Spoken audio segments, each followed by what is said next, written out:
So hello guys, आजको भिडियोको सुरुवात त व्हाट्सएप मेसेन्जरबाट हुन्छ हैन। बिहानै अध्यक्षज्यूले फोन गरेर हामीलाई भन्नुभयो आज बाटो सफार्ने कार्यक्रम छ भनेर। सो गाइज, आज चाहिँ हामी हैन टक्क बाटो सफा गर्न जानला छौं। छडेनाका सबै युवाहरू मिलेर आज चाहिँ हाम्रो बाटो सफा गर्ने कार्यक्रम चलिरहेछ हैन।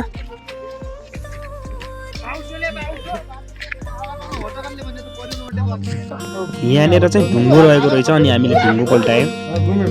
यतातिर पनि झारपातहरू काट्ने काम भइराखेको थियो, सबैजनाले काटिरहेको थिए।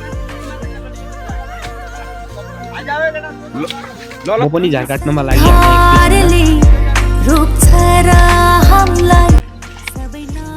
यहाँनिर चाहिँ पुरै हिलो थियो अनि सबै अनि बाटोभन्दा तलतिर पनि पुरै झार भएको रहेछ आजभोलि। अनि चाहिँ त्यो पनि काट्दैछन् साथीहरूले। र हामी अगाडि बढ्यौँ। यतातिर एक दुईजना दिदीबहिनी पनि आउनु भएको रहेछ।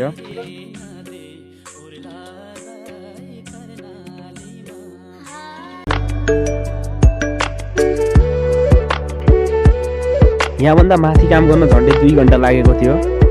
अनि काम गर्दा गर्दै साथीहरूलाई भोक लागेर चाहिँ थक्कली कोरेर खाना समेत पुगिसकेका थिए हैन।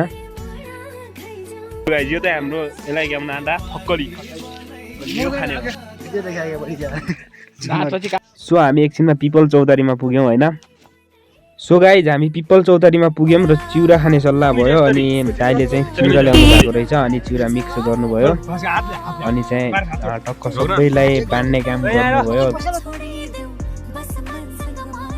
सो गाइज, हामी पिपल चौतारीमा पुगिसकेपछि एकजना अङ्कलले गीत गाउने भन्नुभयो। उहाँको गीत सुनेर हामीले फर्कने प्लान गर्यौँ हैन।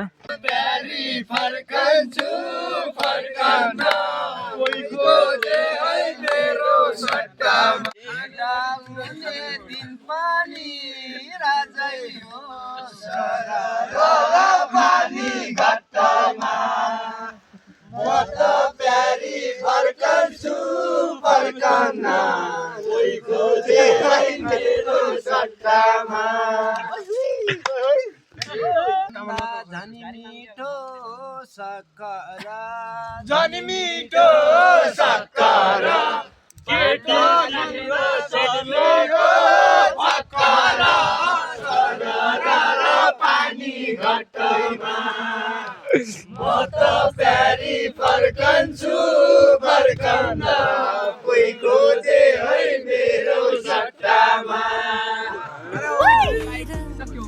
उहाँको गीत मन पर्यो भने लाइक, कमेन्ट र सेयर पनि गर्दै गर्नु होला। र म अर्को भिडियोमा अवश्य भेट्नेछु। त्यसका लागि छुट्टिन्छु। हवस् त, धन्यवाद। जय नेपाल।